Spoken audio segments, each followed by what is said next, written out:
Thank you for checking out this week's Convincing Idiots. You won't be disappointed. Episode 142, we're going to talk about AI girlfriends. Are they good? Do you want one? Do we want one? And then we talk about movies that didn't need to be remade. What's on your list? Well, we're going to tell you what's on our list this week and more. And plus, let's talk about it. Tina Turner passing.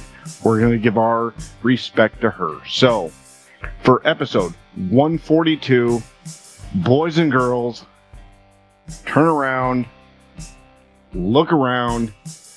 Let's start the show. All right. Test. Test. Call it again? Convincing Idiots. Convincing Idiots. Called it ham gravy. I informed them that I sided with the stat man, not just anyone's opinion, the stat man Brian Fisher. These kids today. Jingle All the Way is in fact the best Christmas movie of all time. I need to get Grandma a present, and my herpes is flaring up. I got it. Mm-hmm. Yo. I'm the millennial We're Santa. three friends representing three different generations. That's our whole shtick. That's our thing. Mm-hmm. Nick got the whole poop.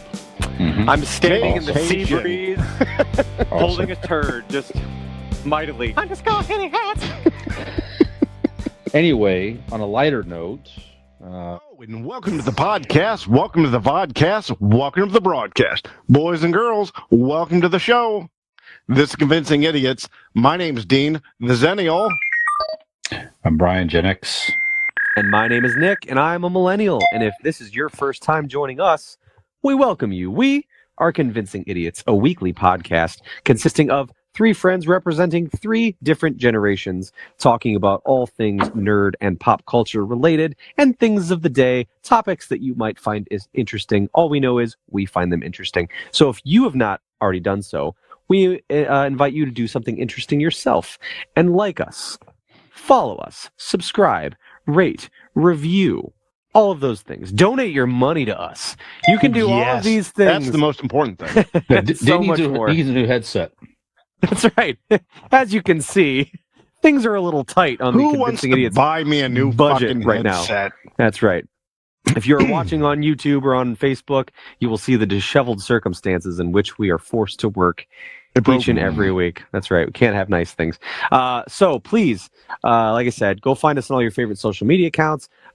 We are available on most of them. You can find links to them on our Linktree. So just go to Google and type in Convincing Idiots Linktree, LINKTREE, and you can follow all of those lovely links to your desired destination. You can also find all that information and so much more, as well as where to listen to this podcast. We have a merch store, and as I mentioned, there are ways to help out the show if you feel so inclined.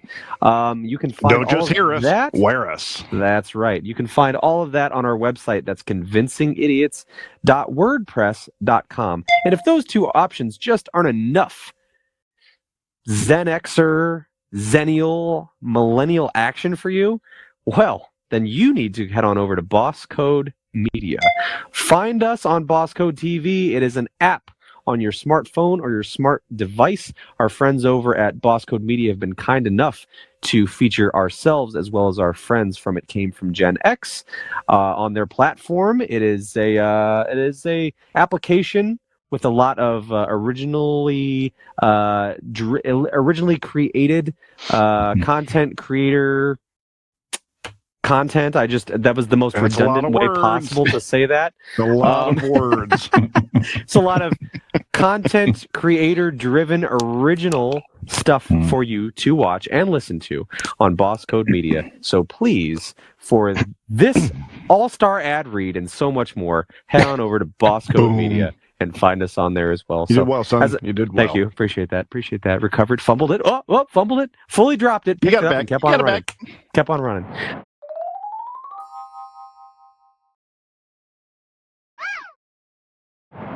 So as I mentioned, we are a weekly podcast. We did not join each other last week as we all had things going on. Believe it or not, I know when you look at the three of us, you would never think that any of us have any sort of life outside of doing this once a week. But That's what we probably shouldn't. It just so happened that we had shit to do last week. So this is a brand spanking new episode for you this week. So since we last saw each other or spoke on this podcast, which was all in person at Dean's house a couple weeks ago, Brian, how have you been, my good friend? Doing well, sir. My lovely mother, thank you. Lovely mother turned 78 recently. Nice. So last weekend we had a nice little cookout and just nice to have people over. So Allie, Did you girlfriend, upset her? I did not this time, believe it or not. Good. Yeah. I'm very We did concerned well. about her mental health Did and well. you being a dickhead son. Got her a nice cake and Good. ice cream. Did you point that out to her? The fact that you got her a fucking cake, where you're like, see how nice it was to get a goddamn cake? I was toying with the idea of getting her a cake and then getting her cupcakes. Store-bought cupcakes. Mm-hmm. Yeah. But I did not do that at Allie's You realized it was too cruel to get store-bought cupcakes. Yeah, I did not need to bring any of that up. Go back and listen to, prior episode about my birthday. But anyway, it was a very nice time. Just good to have people over, and Peyton and Joey were there with my grandpuppy, Callie. So that was nice. So yeah, just a nice day. I did have an appointment with Scott. What you say about the dog father tattoo? Sorry, move on. Yeah. So I got another. It's here somewhere. Let's see it. Where's that? Look at that. Pigman. Oh, nice. Okay. It's a creepy mask from the Twilight Zone. So the episode called The Masks. One of my favorite episodes as well. So I saw Scott last Friday. He did a nice job. Nice. Yes, Allie's response was, "There it is." There it is. One more step from me not fucking you anymore. Yeah, that's it. Sorry, she's not a fan, right? Of the it's not that it's not for her. I showed her the design prior. She does not like something too good. I wanted to get the pig-faced nurse. That was my idea. Right. But that was a little bit too creepy for Allie, and I showed her this one. She's like, it's not as creepy. So while you're disgusting bodies on top of her, do you put that in your forearm in her face? No, I have really to show it to her. Clear of that. I have to steer clear of that. So yeah, that's it. In family, friend time, work, all that good stuff. So yeah, nice couple of weeks. Nice break last week. Weather's been great here in Northeast Ohio, so been out enjoying the outside as well. So Dean, my allergies disagree with you. They're killing me. Yeah. Yeah. It's very high pollen. Yeah, it's crazy at this time of year. Absolutely. Dean, how are you, sir? Oh, me? Yeah. Oh, boy. I am bad. I am rad.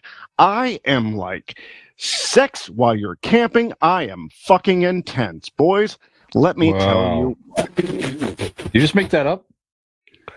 It came to me. I guarantee you he didn't. How about that? I am rolling. I tell you what. No, I've had a great couple weeks, other than a few obvious reasons why.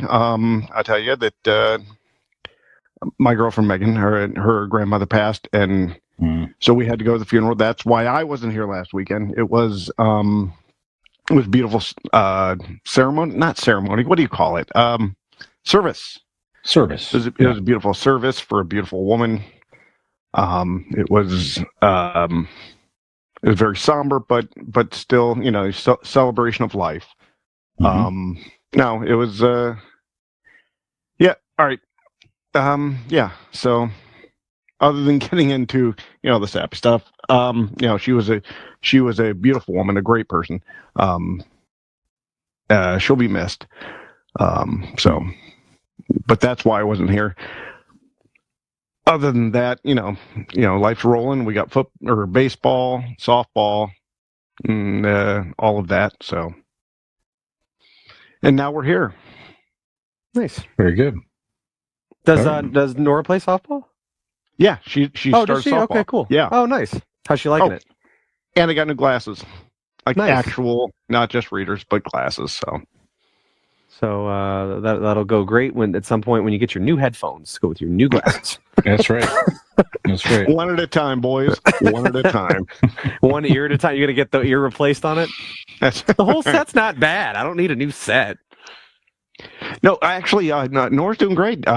She's because this is her first time playing, at all, and she's learning how to, swing and all that, and she's getting into it, and yeah, it's going good. Nice.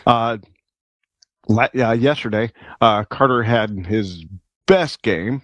He went 3 for 4, like 4 stolen bases, 3 RBIs.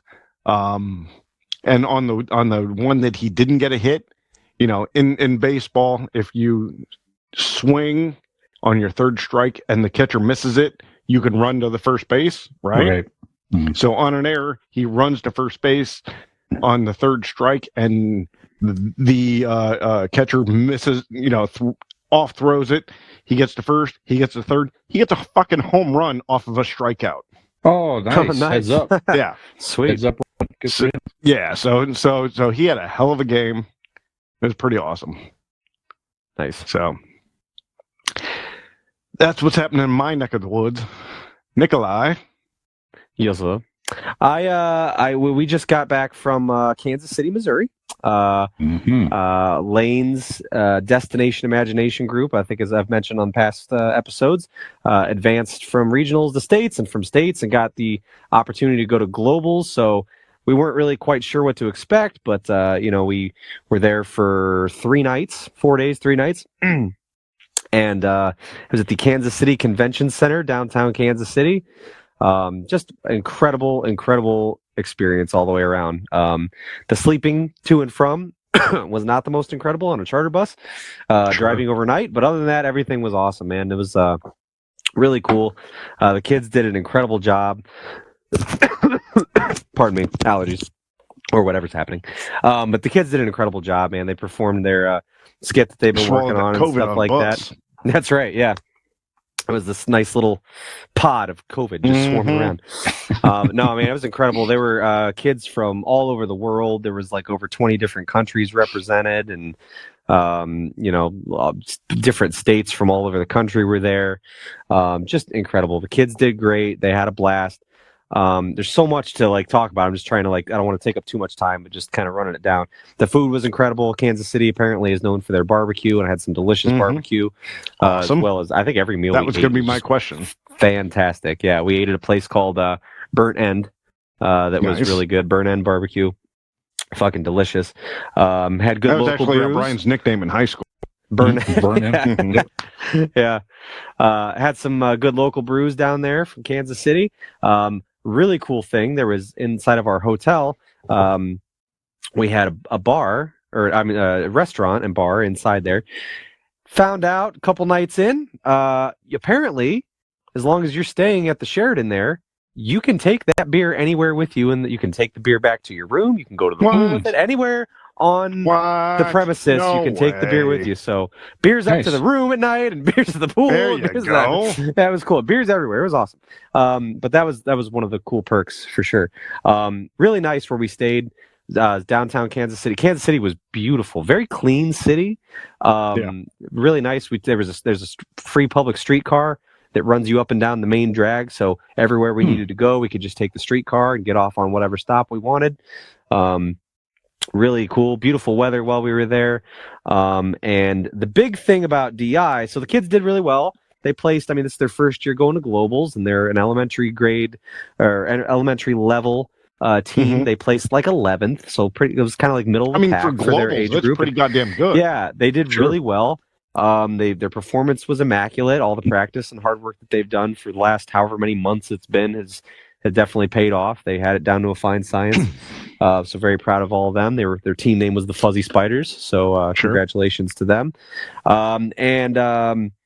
But a big thing about Destination Imagination, so for Barberton, for DI or in Ohio, we have special pins that they had made. One looks like a Minecraft character, one looks like a Nintendo DS, one looks like a Pokemon card with Pikachu on it, one looks like State of Ohio, and they have different, and they say Ohio DI on them. So not only does Ohio do this, but every state in the country makes these pins. Every country that goes there makes these pins. Canada, Mexico, China, Guatemala, where Ukraine was there as well. There was 20 different countries or something like that represented. So everybody has these pins, and what the kids do is they put them on a towel, and while they're there they have pin trading, which everybody rolls out their pins and they trade with one another, from kids from all over the world. It's a great kind of experience for them to get to talk to different kids from all over the place and try to collect these pins and barter and negotiate, and it's really cool. It's just a really incredible experience. So the whole time I heard a lot about this pin trading stuff, and I'm like, okay, we got to remember what day that is and where it's happening, because we got to. That sounds like it's a lot of fun. And on the DI Globals app that they had on the phone, it had a special day, and it's in the big ballroom in the convention center. So I was like, we got to make sure to hit that. It's happening on this day. Well, turns out it's happening every day, and it's happening all the fucking time. It's like drugs. These kids are doing it in the hotel lobby, trading pins, waiting for tables at restaurants in the middle of the street. They're like rolling out towels. I mean, it's like, you got this, I'm looking for this. I'm looking for this pin from this country. Do you have this country? I'll trade you this set for this pin and this set. And incredible. So the kids got all kinds of cool pins. We were leaving dinner the night after our performance day, and we were getting ready to leave dinner, and there was a girl from Mexico waiting for a table, and she sees them walking out with their towels, and she goes, "Can I see your pins?" So they roll them out, and the kids and these other kids from Mexico are trading pins with each other and things. And it was a really fucking cool experience, man. Cool. It was at first I was telling Brian off camera, I was like, we didn't really know what to expect going into this. We'd never done this before. Sounded like a lot. Sounded overwhelming. Man, I hope they get to go every year. I'm down to do this every year. It was such a blast. It made me wish I would have been involved in Destination Imagination. No, you weren't smart enough, cool thing. But luckily your son I was not. I was not. Luckily your son is. And I mean, it was like opening ceremonies, closing ceremonies, like the Olympics. Like they walk out and they represent the countries. They play little snippets of national anthems and they announce them and carry flags and all this stuff. And really, was it in Kansas? What arena was it? This was at the Kansas City Convention Center. Okay. So it's a big, and then there again, I mean, you could have spent all day at this place. It was massive. They had 1 million activities for these kids, all kinds of free things, give them free water bottles and stickers, thousands of stickers that you could pick from to personalize your stuff. Everything's, everything's complimentary there. I mean, as far as, your water, they had big bouncy houses and stuff like that, and obstacle courses for the kids to partake in so they can burn some energy and stuff. Just really, really cool experience. So, yeah, man, it was a fucking awesome trip. So it was exhausting, very busy. We were on the go constantly for those 3.5 days, like nonstop. But got to do some swimming. Pool had a nice rooftop swimming pool and stuff, and a hot tub. So that was cool. And great group of parents, great group of kids we had, and all the kids. Everybody was so polite and nice. And you had to talk to other parents. I did, yeah, we did. Well, luckily we're quite close to these parents. We spent a lot of time with them already, from being at practices and in different competitions through states and regionals, and spending those weekend days with them. So it's good for you. Everybody knows each other pretty well, so it was pretty cool. But yeah, it was just incredible trip. So that's basically what I've been up to since. That's awesome. That's been my last. We just got back yesterday afternoon. We're recording this on Thursday, so Wednesday we got back. But yeah, it was very cool. Great time that's overall. Awesome. And my big I'll wrap it up with this. My big shining moment, the moment that made my absolute weekend, surprisingly, was not being able to take beer anywhere on the premises. But Oliver was trying everything in his power to trade for a pin that had dragon eyes on it. And there's different places in the world that have dragon eye pins and stuff. So Lane was doing everything in his power to trade for a dragon eye pin, and he got him one. And it was like this big thing that, was very sweet of him, very kind. And Lane in turn was after this specific pin that looked like a bag of Takis. And apparently these were pretty rare and hard to find. So Oliver and I, while I was taking Oliver around, we came across somebody that had one, and we were able to trade one for him. So they each selflessly got to provide the other one with the ultimate thing they were looking for. It was just very nice moment. As certainly as a father of two, it's one that you're just like, no, man, you guys are nice to each other so rarely. Right. It's just so nice when it works out. But yeah, it's cool. It was very cool. So, and I got me Lane was kind enough he was traded for I got some Canadian pins over there and stuff on my lanyard. There you go. Different, again, Prince Edward Island and British Columbia pins. So it was very cool. It was a really cool experience. Nice. So, yep. So, but a lot of fun. So definitely, if anyone's listening and Destination Imagination is available at your school, I would highly recommend it. Even if it's not a thing that you get to go to Globals, it really does encourage the kids to be creative and come up with their own original ideas and problem solve and work as a group, and it's just really cool. It's been a really cool thing to be a part of. So, Very cool. that's it for me.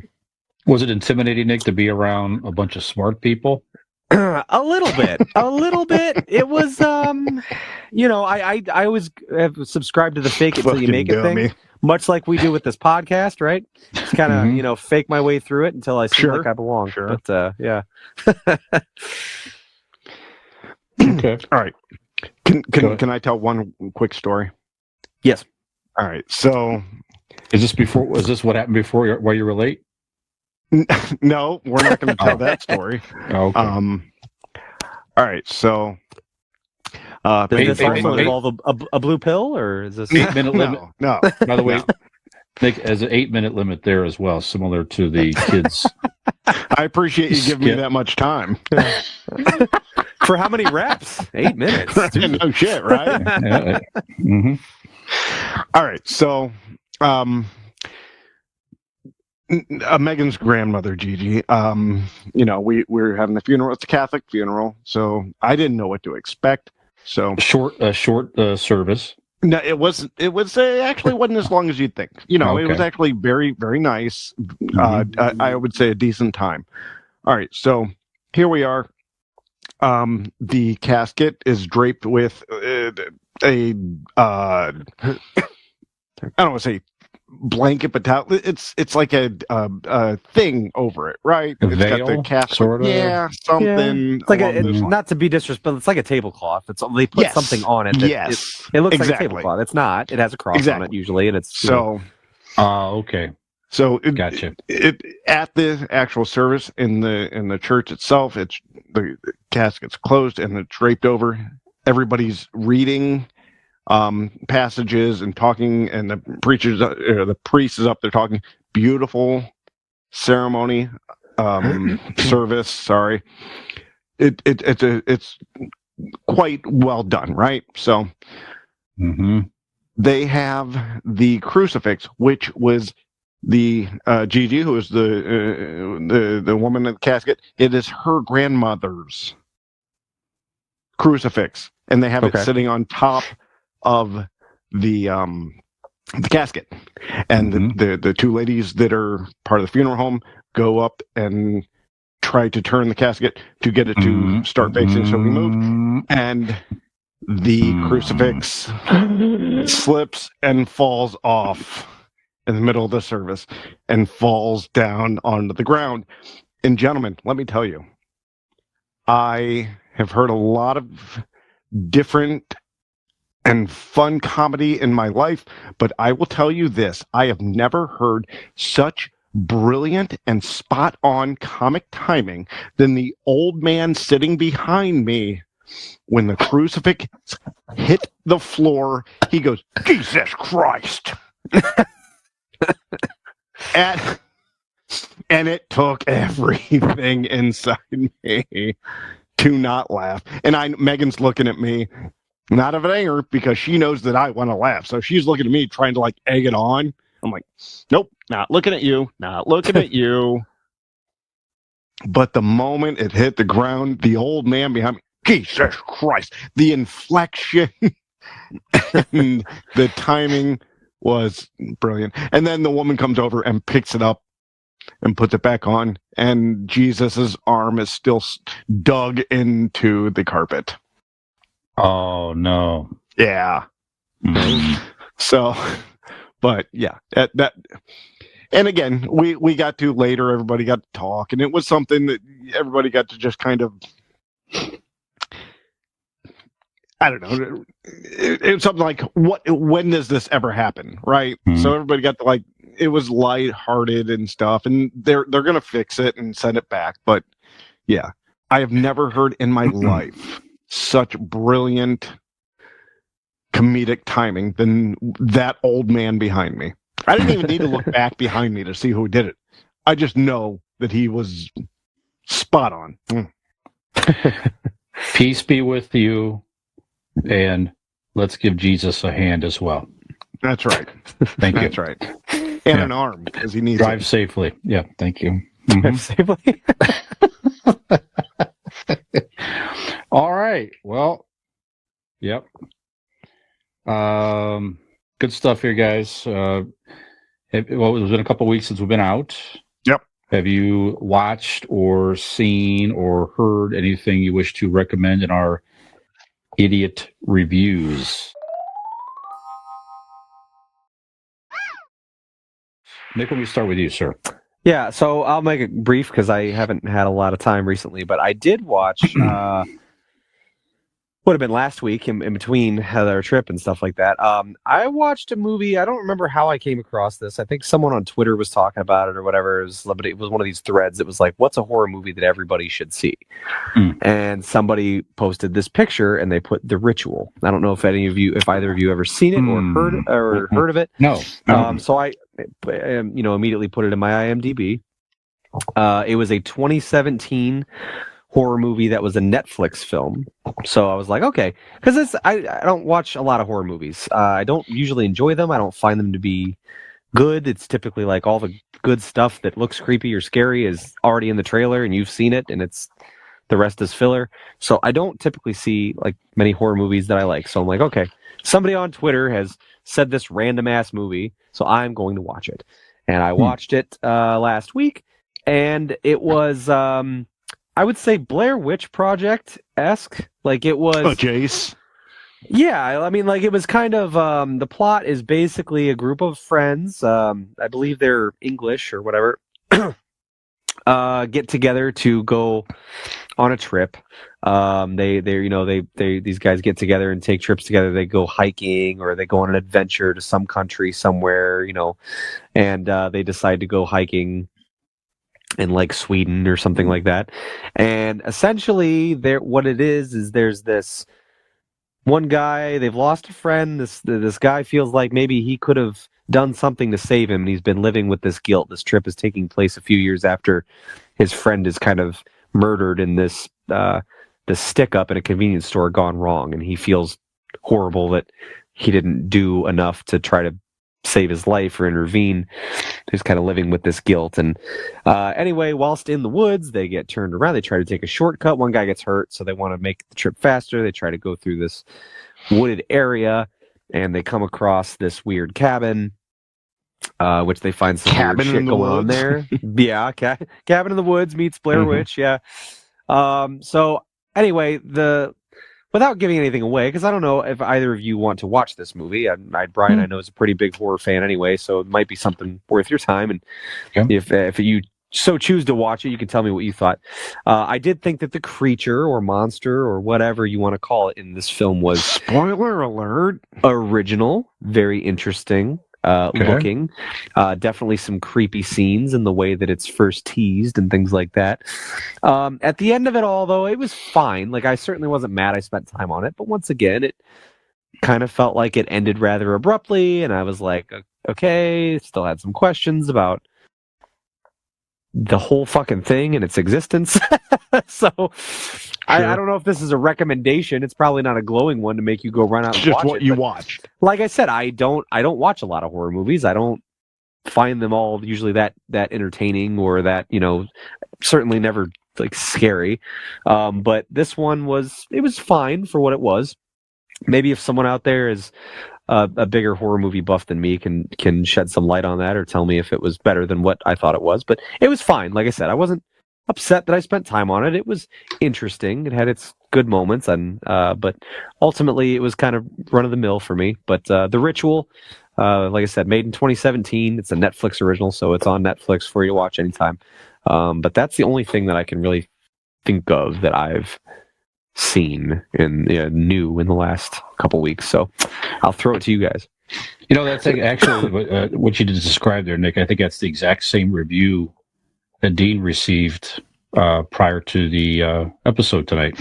It kind of ended abruptly. Yep. It's okay. It's all right. The monster that I saw was original, different, unique, kind of run of the mill experience. But ultimately, it was it just was what it was. Yeah, not upset. I spent the time on it, but certainly wouldn't say it's for everyone. Someone might like it better, but whatever. Yeah, that's very eerie comparison. Yeah. Right. Dean, have you seen anything, Smelly. sir? Also, I she would felt that that's the like the character at the beginning of the show maybe could have done a little more to help Yeah. the friend. Right. So whatever. Yeah. Right. wasn't believable as what it was. You know, yeah. No, that makes sense. Totally makes sense. Low budget, so forth. I don't know. Yeah. Low budget. Blair Witch-esque. With a very I don't small know. monster. Weird cabin setting. Yeah. Yeah. Yeah, I like it. Dean. Okay. Other than my disgusting small, smelly penis, Why did it that's smell actually like the only that? thing I've watched. Just staring at him, waiting for him to do something. And look at that. What are you doing?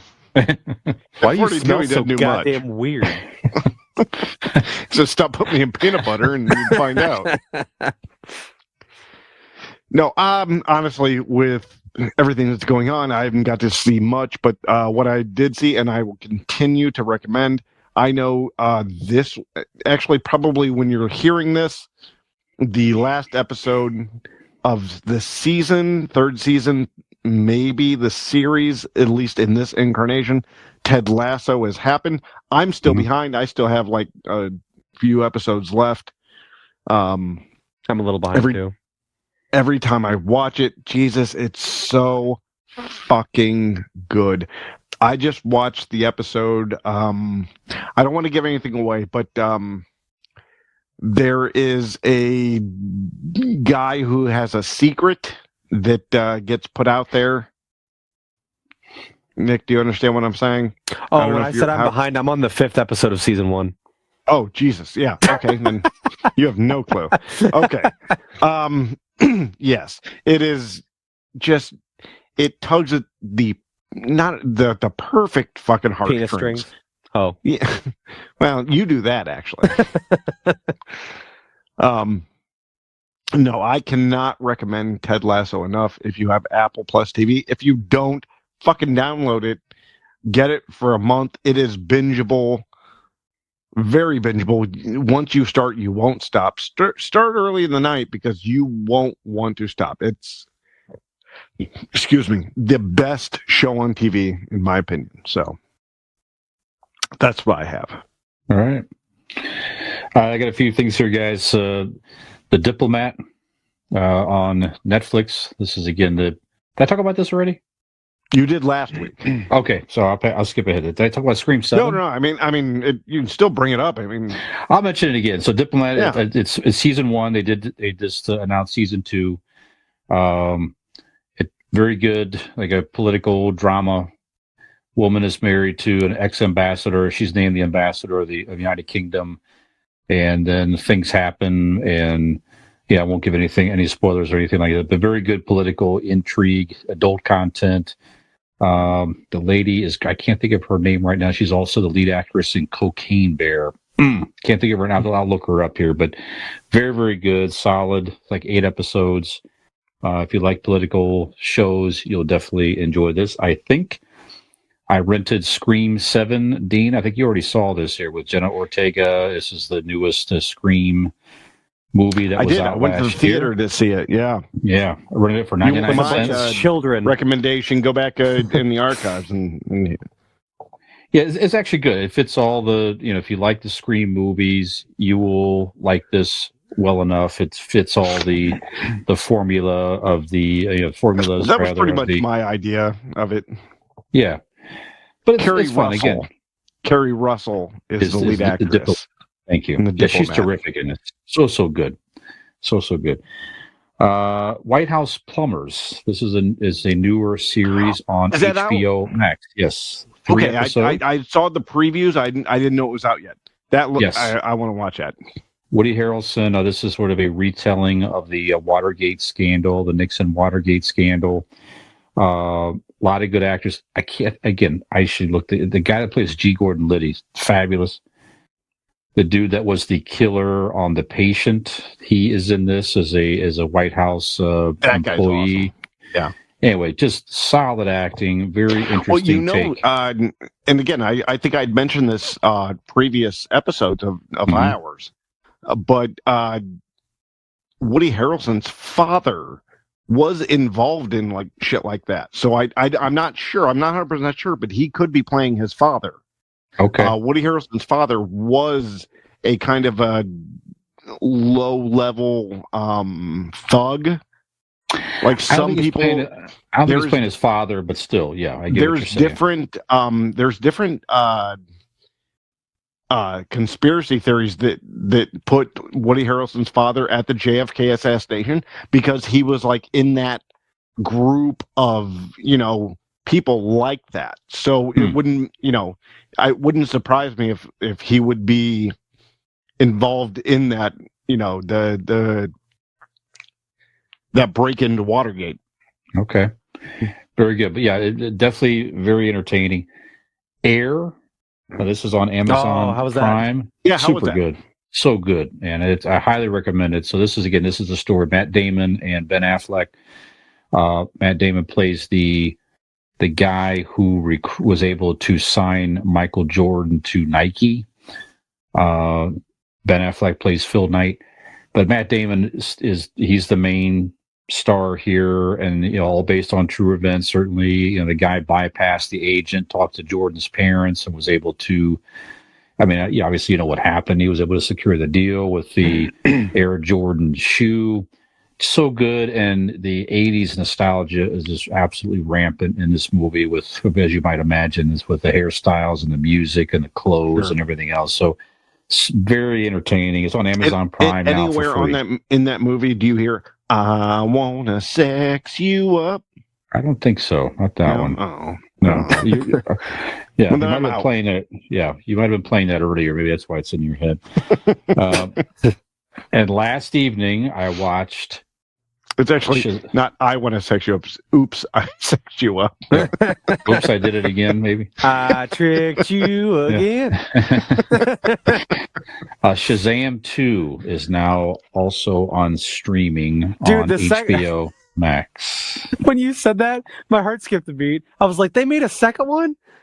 Because when you said it, I thought Kazam, like the Shaq, the genie in the big box. Not Kazam. Like, what?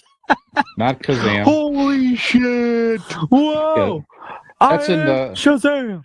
Yes, I think that's in development. I think that'd be fucking sick. Yeah, the newest Shazam. So this is it just did not do that well in the box office. This was the sequel. It has all the team, all these the other kids have the Shazam power. Helen Mirren is in this as one of the main villains, and Lucy Liu. So again, this is the last this is the last DC movie before they kind of reboot the universe, which is supposed to be done with the Flash. Aquaman's there. You got the Blue Beetle. But those the Flash, kind of I think Blue Beetle starts it, but Flash is like the last of it, right? The Flash reboots the universe. Okay, so that's like the reset. That's the reset. Okay. That's what James Gunn is saying. Yeah. So okay. Yeah, and this again, I won't spoil Helen Mirren. Yep. You'd hit it right. It's she's like 80-some years old. Nick. I was gonna say what Dean or say Brian. What are you even thinking about? That's right in your wheelhouse. That's your age. Right? There's nothing. Sure. Right. I'm just saying that she, for 87 years old, she looks fucking amazing. Still beautiful woman. That's no question about it. The movie is okay. I mean, it's interesting to see because again, I'm not going to spoil it here, but there are post-credit scenes, a mid and post-credit scene that they were trying to set up, future storylines and so forth, which looks like it probably not going to happen at this point, but it was all right. I didn't enjoy this one as much as I liked the first one. I thought the first one was very clever with the young kid getting the powers and dealing with the fact he was a grown man with, all this and that and the other. There's some of those elements in this, sure. All the other kids that had the Shazam powers, I'm like, I don't know. Then, Helen Mirren and Lucy Liu is like, they're the daughters of Atlas that come back. And I'm just like, I don't know. Like I said, it was okay. I would have been a little bit bummed if I would have went to the theater and spent full price for it, but again, it's free now on HBO Max. So, hey, if you're looking for a couple hours fun, Okay. definitely a movie for the kids also. Check it out. I mean, I definitely intend to watch it as many times as I did Shazam 1. Sure. Which is what, once? Oh, zero. Yeah. The first one's better. Definitely the first one's better. I will say I've never That's- seen the first one all the way through, but I saw bits and pieces and it seemed pretty good. Like Robin was watching it and it seemed pretty funny. That was, like I said, that was decent. This was, like I said, it was okay. It was okay. Not the acting. Acting was fine. It's just the... Well, sure. Yeah, You all could- the you could actors sorta- are fantastic. Yeah, you can sort of see that, they were just sort of, DC continuing to sort of fumble around and try to set this up and that up and trying to do something. It's definitely a byproduct of that clunky leadership. I think you can sort of see like the that. last 20 years, it's just DC grasping for straws. Right. Peter Safran was a producer on this. I did notice who's now co-leading with James Gunn, but Yeah, know, but a producer doesn't have control. Now he has control. right. So hopefully, Yeah. So that's it. That's what I've seen over the last couple of weeks here. I forgot what I watched last night. The first Go ahead. episode of the documentary about Army Hammer on HBO. Oh, really? Fucking shit, dude. Jesus Yeah, Christ. I got Oh something my else. god. It's wild. Like, it's so fucking insane. Like, I mean, that's what I was talking to Robin about. I was like, and I don't know the answer because I don't know how many episodes, but it was like the first episode that kind of leads you to the next one. And I'm like, did he do anything that was like that he could get arrested for? Or like, I mean, certainly press charges to somebody, but I don't know if he honestly. crossed over I don't into know if he legal got activity like necessarily. actually arrested. But my God, like it is up there with like of the most cancelable people that you can imagine. Sure. Like, it's insane. He dude. was like, like the kickoff oh my of God. like cancel culture. I don't know about that, but I mean, he was because this is within the last couple of years. But I mean, No, that shit happened like 5-7 years ago, something like that. it was like 2001 and 2000 is when like people were talking about meeting him, and then like all this stuff started coming out. I think like 2001, Well, something like that. Well, Nick, I mean, I'm sure it would happen. that's long 23 before that, years but- ago. I mean, I'm sorry, 2021. I keep saying 2001. 2021. Shit. Yeah, he wasn't even famous in 2001. He was like a child. But Well, yeah, when did 2021. what was that? The Social Network movie come out? Because that was his 2000 big movie. 10 or 11. Okay. He was like the Lone Ranger in there somewhere. Yeah. It was sort of a... Yeah, he had a. Yeah. Oh, that's right, with Johnny When Depp. that Yeah, that's happened, right. like Yeah. when he came out, like he had like a string of like a couple big movies or quasi big movies. Yeah. Hmm. That's just wild, the shit that he was doing and saying to people, and like, oh my God, like these girls' stories, it's fucking insane. But yeah, if you want like one of those just like car crash things you can't look away from. Because he was talking about like that's a watch. being fucking like he wanted to like cannibalism, that Yeah. type of shit. Oh, he was like obsessed with like almost like I would just call it like torture porn basically, and he wanted to like eat people, like taste flesh and blood and rape and all That I was mean, he's just actually wild. Brian's initial idea for this podcast, and I'm like, come on, man, we got to be wholesome, Yeah, Yeah. right.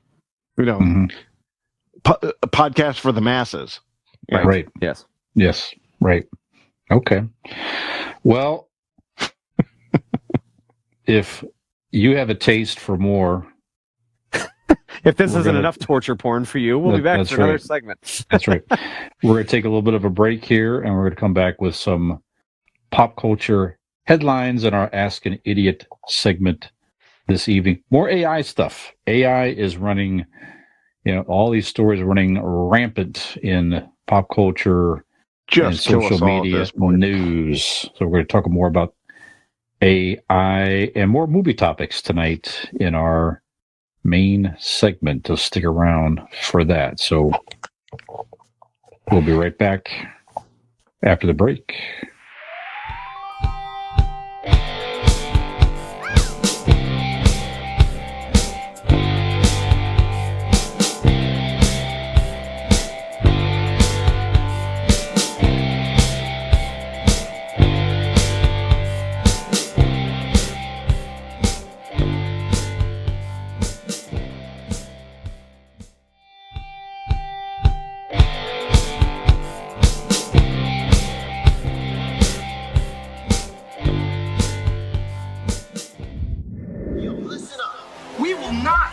two-dimensional world. We won't go in one direction or zig where we can zag.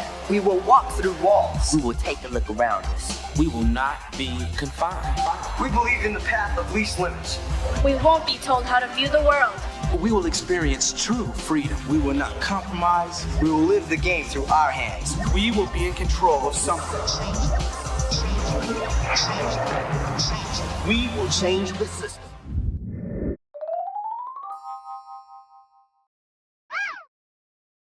In 5, 4, 3. Welcome back to Convincing Idiots. Gentlemen, what does love have to do with it? Everything. That's right. That is a big question from a huge song sung by now the late, great Tina Turner, who's passed away recently, known as the Queen of Rock. We know the King of Rock and Roll was Elvis, of course. Tina Turner was called the Queen of Rock and Roll, passed away recently at age 83. I didn't realize she had a long illness, poor woman. 180 million album sales in her career. I thought you were going off with her, starting with her age, and I was going to be like, I don't think she was that old. That's very 180. No. She is the she's one of three women who have been inducted into the Cleveland Rock and Roll Hall of Fame as both a group act with Ike and Tina Turner in 1991 and a solo artist recently in 2021. The other women who have done that has been Stevie Nicks and Carole King were inducted as a group as two separate times as an individual artist and for another group or other award. So, if you know Tina Turner at all, certainly she had a very challenging, difficult, abusive marriage to Ike Turner, very public. She was able to get out of that and continue on with a very successful solo career. Really kind of hitting her peak in the 80s with, as I mentioned, What's Love Got to Do with It? One of the most popular videos in the early 80s was that video, her walking down the street with just her long, beautiful legs and everything. She did some acting as well. You might remember she was Mad Max. That's right. Also sang the title song of the movie, Mad Max Beyond Thunderdome, the sequel, the third, I think, Mad Max movie. Yeah, I think so. I don't know. Just great voice, great performer, huge stage presence. So, certainly rest in peace, Tina. Dean, any thoughts on Tina Turner you want to add here to remember? We keep saying this as we go through, different celebrities dying, and we do the rest in peace and in memoriam on this segment. But honestly, if there's anybody in this pop culture zeitgeist that needs like the ultimate, flowers, she is definitely one of them. Tina Turner is music, especially in like female music, not just what she does or did. What she did, on the records or in the movies, but like what she went through to get where she was in the industry. Right. And of course, we all saw it with the movie, right? Mm-hmm. And I mean, what she did and continued to do up until, she, contracted this illness is just remarkable. She was female empowerment personified. Yeah. She was what, she is what, if it's not for her, there's no Beyonce. If it's not for her, there is no Katy Perry. If you know what I mean, and it goes on and on and on. Tina Turner is, everybody says that James Brown was the godfather. Is she the godmother? It doesn't have the, quite the ring to it. They call her the queen. They call her the queen of rock. The queen. Yeah. And shit, even at this point, that doesn't do her justice of what she meant and did for not only the industry, but pop culture in general, in my opinion. Sure. Absolutely. She will reign supreme in the annals of history of not just rock and roll or R&B, but music in general. Sure. So, I mean, Godspeed, as they say, rest in power now. Mm-hmm. Yeah. Tina Turner, was a badass. Always be a badass. God bless. Absolutely. Nick, she was certainly before your time when she was very popular, but are you a fan at all of Tina Turner? Yeah. I mean, definitely very familiar with Tina Turner and her music and all that stuff.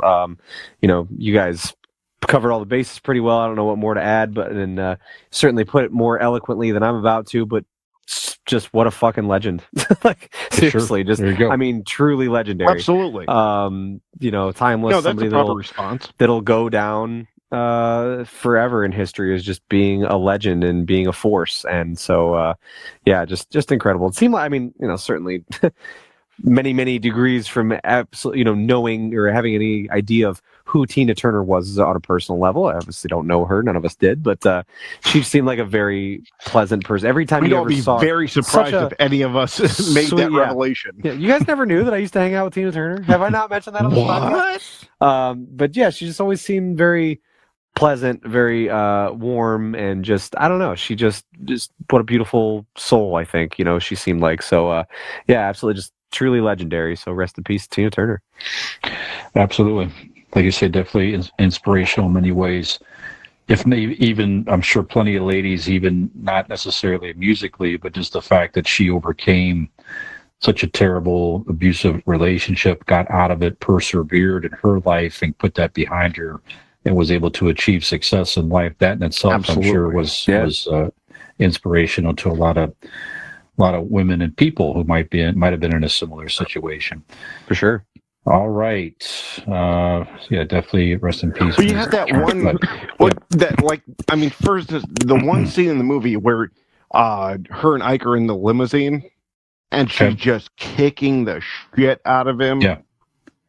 Yeah, she said that was the first time she fought back, is what she described that as, that experience. Like the empowerment of just kicking the shit out of him, and she gets out of the limo and is still just beating his ass as she's getting out, right? I mean, the empowerment and just, it's just crazy. And she's fucking denting his head in, denting the limo. Hopefully that limo had Blake Insurance, because Blake Insurance is an Erie insurance agency located right here in Barberton, Ohio. They provide auto, home, renters, and business insurance with honesty, decency, and affordability. Erie Insurance is above all else in service. You want to call 234-571-5359 or visit BlakeInsuranceLLC.com for your free 5-minute quote today. And when you do, make sure you tell them Convincing Idiot sent you, and women empowerment in general. Very good. We don't need another hero.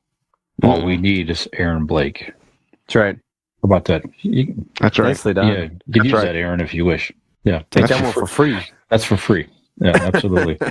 He's just going to replay that over and over while he goes to sleep, actually. I'll send him a snippet. Did you like Ghost's cover of that song? Did you listen to the new Ghost EP? Of which one? Brian, of We Don't Need Another Hero? No. That's really? Part of the EP. That's one of the covers on the EP. Yeah. Oh my goodness! I'll have to listen to that. All right. Yeah, I'll look that up. I listened. I sent you the one they covered Iron Maiden. Is that the same so EP? it came out last Friday. Okay. So yeah, it's got Iron Maiden cover, Tina Turner, Genesis, irony, right? And can't think of the other one, but yeah, it's like five tracks on it. I think it was Aha was the other one, right? I think. Yeah, I think you're right. Yeah. Yep. Yeah. That's the one. Yeah, I'd like to hear Ghost What a cover. collective group of songs Take to on me, cover. Take on Me, or something by Ghost. I Yeah. like it. I could see them doing that, honestly. That Yeah, wouldn't, that's pretty good. That's not seem bad, out of place. actually. Yeah, I'll have to give that a listen. Yeah, the Iron Maiden was a very good cover. Okay, very interesting news out of Montana, because I want to get your take on here. Sentences rarely said by the human race. Yeah, Right. such an interesting thing out of Montana. Right. We're waiting. Well, yeah, that one, or I want to get your guys' opinion on something, but I guess we have to do it on this show. But TikTok, this is the headline from NBC News. TikTok files lawsuit against Montana over download ban. So the governor of Montana is attempting to ban the use of TikTok in the state, to prohibit it being downloaded and for the business to operate within the state here. So Governor Do they give reasoning? Yes, Governor Greg Gianforte, this is his doing. Mm-hmm. So he is saying, is a quote, the Chinese Communist Party is using TikTok as a tool to spy on Americans by collecting personal information, keystrokes, and even the locations of its users. And by extension, people without TikTok who affiliate with users may have information about themselves shared without even knowing it. And actually, that was by Emily Flower, who's a spokeswoman for the Attorney General, Austin. So that's from the governor's office, basically. So that's Okay. what this is the logic of what they're saying in Montana in their leadership, why they wish to try to ban TikTok. Now the governor tried to change the bill to potentially ban other social media as well. So he wasn't necessarily attempting to target. Well, yeah. Why TikTok. stop there? Sure. So, I don't know. So now the government is, stepping in to try to ban the usage of social media because they believe it's in the best interest of its people based on what somebody believes. I don't know there's really even any evidence of what that quote is. It's just certainly something that is a concern. I know that the TikTok has been under scrutiny, certainly, and even I think it was the president, some high up at TikTok was in Congress, had to speak before Congress recently, and it is something that the government is looking into to make sure that they aren't selling our citizens' information and transferring overseas and vice versa and all that. And they're trying to say, no, we're not doing that. And the U.S. government want to try to make them sell off any Chinese ownership and this and that and the other. So it's kind of an ongoing thing we're probably going to see for quite a while. Of course, on the other side, if you download this stuff, obviously you're doing it so at your own risk. They know what they were getting themselves into. Well, I say let them crash. That's right. That's right. From Airplane. I can't believe you didn't get that. I know. I've seen it too. Yeah. You did? Yeah. So all right. So Dean, what do you think it is? Should the government get involved in banning social media usage, or should people use at their own risk, or is it somewhere in between? Okay. Let me start with everything you download app, everything that you watch, just assume that they're collecting your data. That is how this whole thing works. Mm-hmm. If we were smart enough, we would collect your data as you're watching or listening to this, and then use it to send you shit, to get us more famous. But we're not smart enough, so we won't. But other people are, and just assume that's what's happening. All right, that's one. Two, let the Justice Department figure out what they're doing, right? And if the Justice Department, FBI, CIA, whatever, if they can determine that this is happening, what you're accusing is happening, let them deal with it. You can't be just a random government state lawmaker with the idea that what you've heard is happening, so you start banning shit for your people that may not be real. It's just out of your political belief or view, Right. to me, that's overreaching for, I don't care, local, federal, whatever type of government you are, that's overreaching, in my opinion. You don't have the facts. You are just giving on what, and I'm not saying that it's not happening, because it could be happening. And if that's the case, yes, we need to, as a country, stop. If they come out and go, yes, that's happening, yes, let's shut it down and let's stop another foreign country that doesn't have our best interests in mind. Yeah, let's stop that, right? I'm cool with that. But until that is stated unequivocally, you're just doing it for political outcry for your party. Who we all know what party's doing it. But for this argument, whatever party is doing it, for your political outcry, it's a bunch of bullshit. You're hurting your constituents. You're hurting just the general public. And again, you're not fucking hammering on them through the head with a nail. You're stopping them from watching an app with videos, but still, it is in the public zeitgeist, and it's shitty. So unless it's necessary, you're just doing it for your political party and your political gain, which is shit. So that's just my opinion. I could be wrong. Very good. Could be wrong. How oftentimes I am. It's known to be happen. Oh boy! Look what you did. Oh no! I was so angry.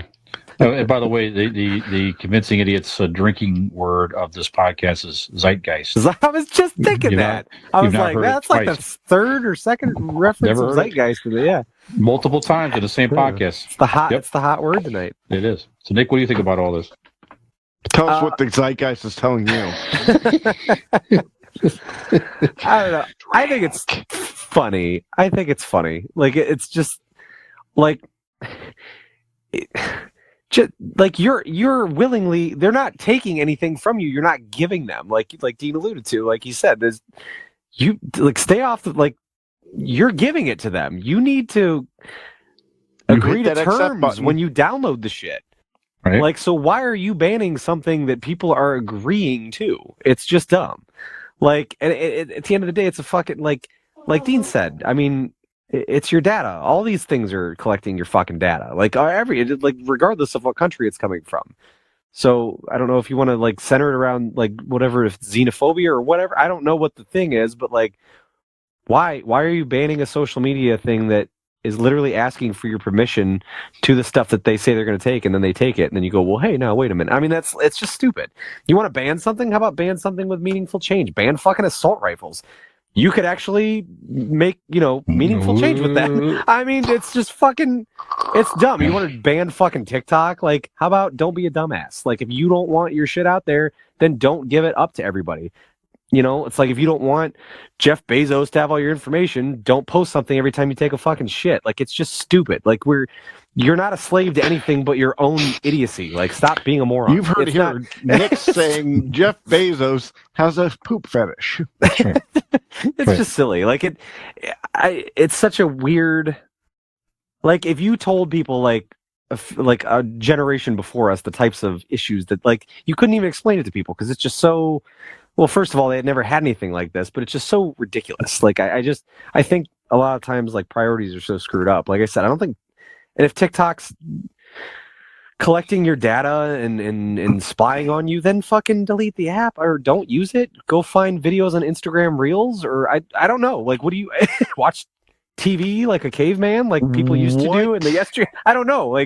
Be entertained in a different way. It's just, I think it's funny when people talk about banning TikTok and social media things. It's banning any of it. What you good does it do that you can't live without? Right? Yep. It's just grandstanding stuff. It's just a way to get attention. The guy might not even believe all that necessarily, or maybe he does. I don't know. It's just a way to get attention, in my opinion. Of course they don't. You can't stop it. There's no way to None manage of these it. politicians give a shit about anything. Right. Like, they have no fucking real opinion. Right. It is what can, honestly, what holds power. And I do not mean this Republican or Democrat. If you are in the public, Zeitgeist. running. Thank you. If you're running for public office or you hold public office, you essentially are doing anything and everything to hold power. Sure. In your people, your group. Mm-hmm. And I think that's all this is. The people that started this to ban TikTok there, they probably were presented with him, and their initial response was, "What the fuck is TikTok?" Because they don't know. They don't care. It is. They will. If somebody come to them and said, "We are all," you could probably do this or do that or get elected or reelected if you ban putting thumbs in the ass. They go, "But I do that every fucking night." No, sir, I get that, but you could probably, if you said you didn't and you don't want, you could probably get reelected. Oh fuck! All right, so I don't want from now on anybody to put the thumb in their asses, and he's saying that as he's sitting on his thumb, and in that, I mean, this is such a weird example. You understand, right? You guys know put the thumbs in the asses, right? Yeah. Okay. My point is, they will say what they need to, regardless if they agree or disagree. That's right. That's the point. That's right. Yep. So, Nick, let me see your thumb. See it or smell it? Yep. Before I show it to it, you should know that I've been eating some chocolate ice cream, and that's what that's dessert tonight. Oh All boy, right. you don't digest chocolate ice cream very well. That is crazy. It's under your fingernails. Brian. Okay. Another brilliant discourse here on convincing idiots. That's right. Yeah. Moving right on, some more AI stories in the news, and this gets into our Ask an Idiot segment this week. So, Snapchat influencer Karen Marjorie. So she is a pretty popular person. I prefer Karen Butter. Very good. Yeah, she's less popular. She's the less healthy version of Karen Marjorie. Yeah. So she's a Snapchat influencer. I can't believe it's not Karen Marjorie. I don't know. So she is a Snapchat influencer. She has 1.8 million subscribers. So that to do the math here. Oh, are you making Marjorie like margarine? Is that what you were doing? I'm like, what are you doing? Is that like an old commercial from the 70s that I don't know? What is happening? What are you referencing? So it's funny. If you're doing the math, it's, if you're doing the math, it's 1.8 million subscribers. It's about 1.7 million more subscribers than we have on YouTube, something like that. Right.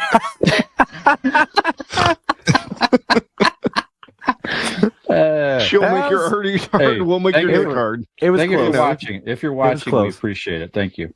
Okay, so she has launched an AI-powered voice-based chatbot that she hopes will cure loneliness. So this is like it's an AI-powered virtual girlfriend. Okay. When we were younger, wasn't that called Playboy magazine? Well, maybe. Depends on what your imagination was, I suppose. But all right. So the chatbot it's so basically, she has a lot of videos out there, and what she did was she taught the AI her voice and using all these videos and so forth. So you can ask it questions, have conversations. It does basically say if you get weird or rude or something like that, you'll get booted off. So you can't just go on there and just Talk be like Army Hammer or disgusting. something. Exactly, right. Right. It's an Army Hammer claws or something. I want to eat your inner thigh. Yeah. So she launched this thing recently, and in a trial run, she had about 1,000 users. It's not free, so to access it was $1 a minute. Okay. Her first week, she generated $71,610 in 1 week. That's pretty good. Yeah, so that's just it. So the rest of the article kind of goes on and describes it and so forth here. So virtual girlfriends, I'm sure now, especially I'm sure there's already people already trying to put something like this together out there, and if they're not, I'm sure they're going to be scrambling to try to do so. So, maybe you see more of these things. Maybe maybe you get into some very loose AI therapy type stuff here. I have questions. Yeah. Okay. So this is our. Okay. This is our question. I ask an idiot question of the week here. So, is something like this healthy? Because it does give people kind of an outlet to where maybe they just don't have anybody. Somebody might say, why don't you just talk to somebody? Well, it's not that easy. It's not that easy for a lot of people because they don't feel comfortable with that, and or they truly don't maybe have people in their lives they feel okay enough to share some things that, even with they might seem okay with friends and all that. Maybe people are battling anxiety and depression and everything. So it's an outlet for those folks. Or is this crazy? Is it dangerous? Or again, similar to the other question, or is it somewhere in between here? So Dean, what do you think? Okay. I have a couple questions, but first of all, my initial thought is, as everything, it's somewhere in between. I don't think that there's a problem with it if you're using it honestly. If there's say there's somebody who's lonely and would just like somebody to talk to, and fulfills whatever they need to talk to about, or what I mean, that's none of my business. Then that's fine. My question is how you said that they kick you off for how far it goes, or she says this. It's just very. Because it says if you are rude, it will going dump to use you. this for sexual things, right? Are we in agreement on this? I'm sure there's guardrails in this thing to where if it gets to that, I'm sure this is where it gets into it will kind of probably warn you and kick you off of there if you're getting weird. Okay, then what the fuck are you using it for? I mean, if you can't fucking jerk off while talking to this thing, what are you just gonna get home and have it say, so, you're gonna have another beer? Really? Mm-hmm. Well, maybe do you know what time it is? Yeah. I've been sitting up all night making you dinner. Really? You're coming home at this time? How many phrases is it gonna say to you if you're not fucking it? What do you care? What sort of relationship do you need from something else? Well, that's initially what I thought of when Brian said, because I was like, is this not just akin to phone sex? There used to be lines. No, it's not what this is. I know, but then what do you need? A good point, like Brian said, a therapist or someone to talk to about, whatever.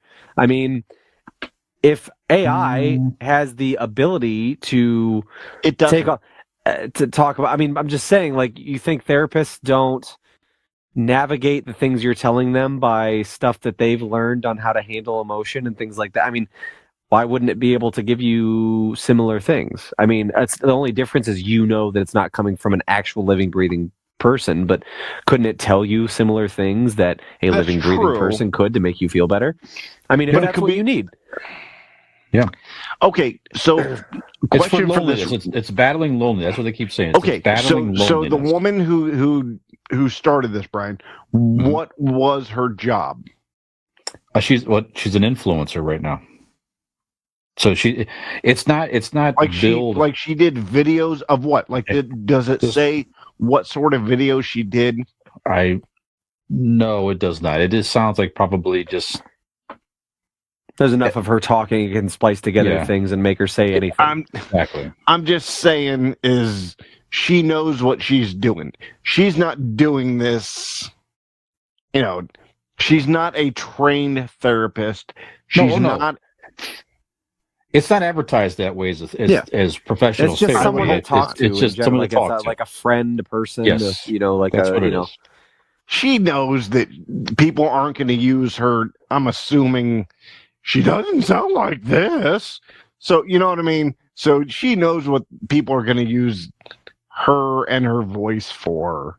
Come on. I don't think everyone's you, though. I don't know if everybody's just going to jerk off to the sound of the voice. I think more people are like me than you. You two are I think, honestly, if you break down and our people are honest with themselves, people are more like me, are more pieces of shit like me than two nice guys like you two. Honestly, if you break it down and they're honest with themselves. Well, I choose to have faith in humanity and feel like people are more like Brian. And that is why you have failed. This is why AI will destroy us, because you two wholesome shitheads are going to let it happen. And I'm going to be off to the side jerking off to a fucking AI robot. Well, hey, there you go. Nick, what do you think about all that? This is essentially, isn't it? How is this different? Have either of you seen the movie Her with Joaquin Phoenix?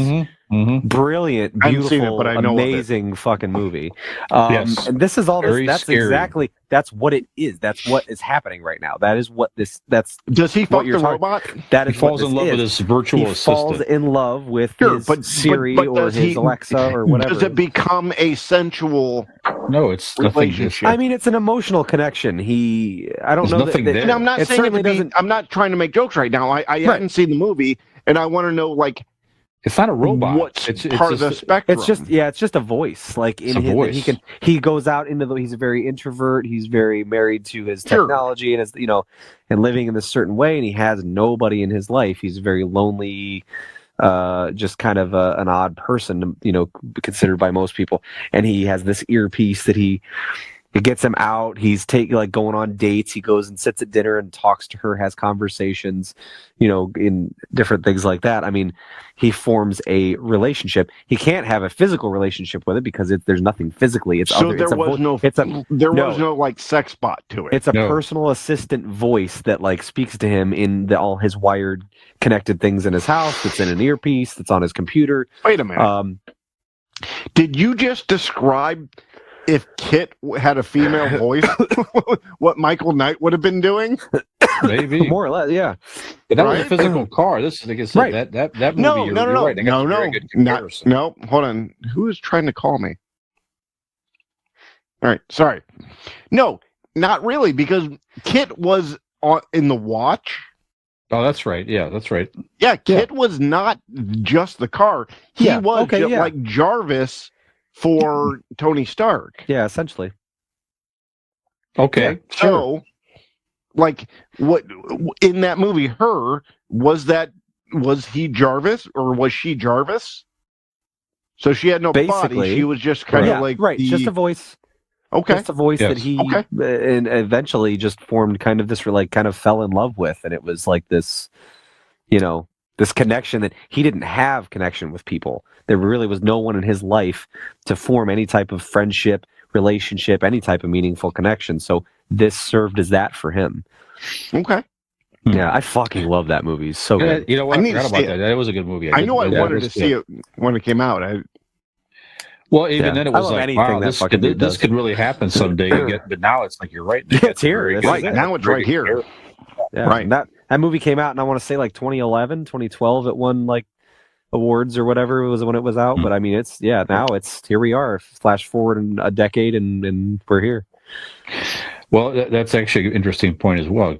Could something like this perhaps also further separate, people in the sense of, instead of me seeking human connection, even though it makes me, I'm less comfortable to do so, which is plenty of people like that.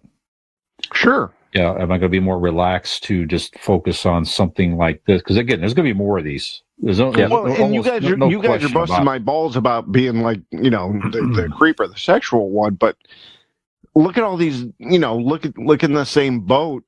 People that could like have these sexual relationships with, whatever rubber type robot, but if they have an emotional thing talking to them while they're doing it, it could save them from doing shitty things. Maybe it I could would save say them maybe from those suicide. It could save the them from incel people and stuff like that. All these incel dudes that are like, right. If they can get that release from a physical act and an emotional act, maybe you don't have people doing. You shit tell like me that. if you could fuck something that didn't ask you where in the fuck you were all night, you wouldn't do it.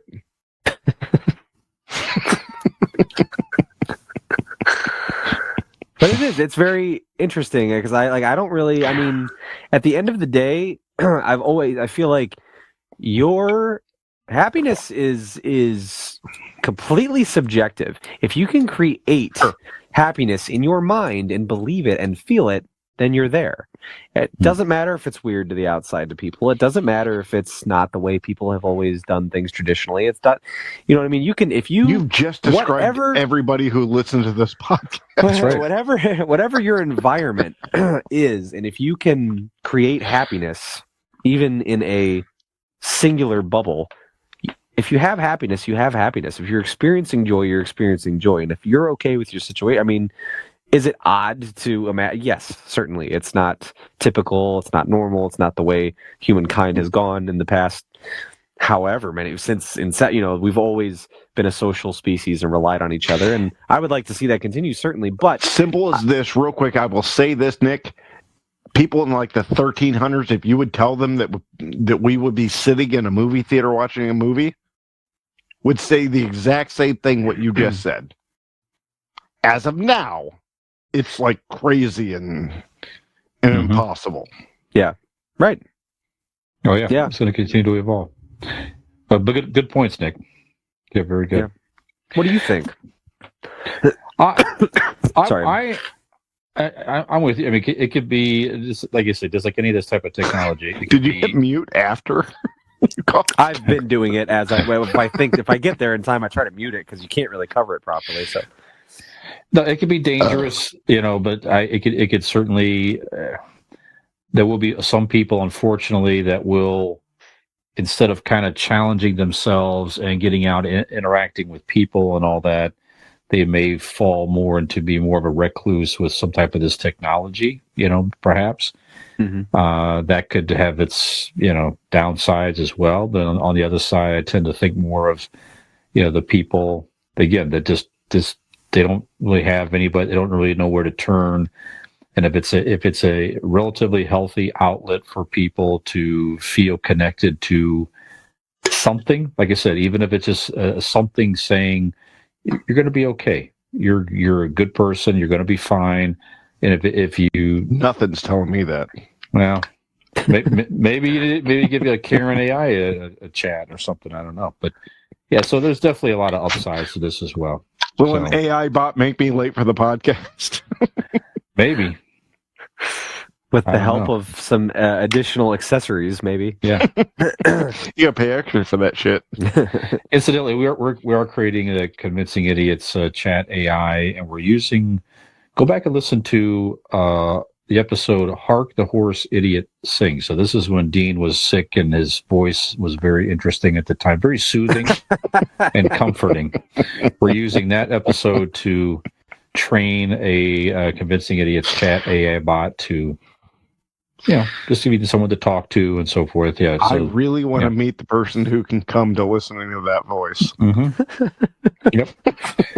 Yeah, that was back at Christmas time, so go check that out. Good conversation, gentlemen. And one last thing, and this is pop culture in general, very fast.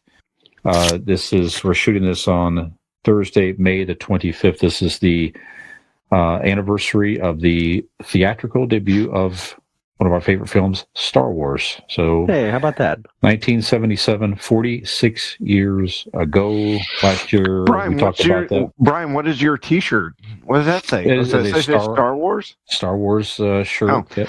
I've got stormtroopers on my shirt. Nick, Oh, wow. Nick, what? Oh, you're not wearing? Oh. I'm not No, a that's fucking fine. nerd. First of all, that's not true. You're just lying right. I wore my right off the Dungeons and bat. Dragons shirt today. Thank you very much. Well, Nick showed us earlier before you got on camera that he has Salacious Crumb boxers he's wearing right now. You can't see it's off camera. But yeah, so He he's needs definitely small creatures to laugh down there.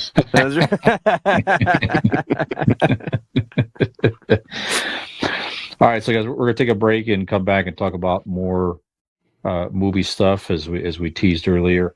Again, saw another good question on Twitter, and that is, what movie that was remade did not need to be remade? So the original, just it was ridiculous that somebody decided to, not that the remake was bad or good necessarily, but somebody remade the movie, and the original was so good it was not necessary. So we're talking about that in our main segment after the break.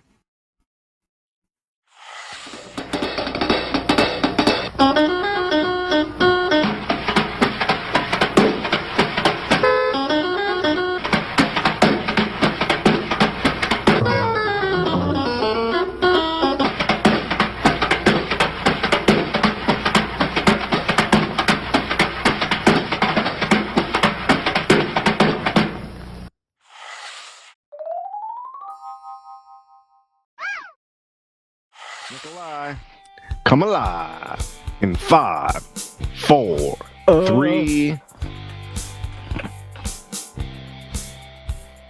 And welcome back to segment number 3 of Convincing Idiots.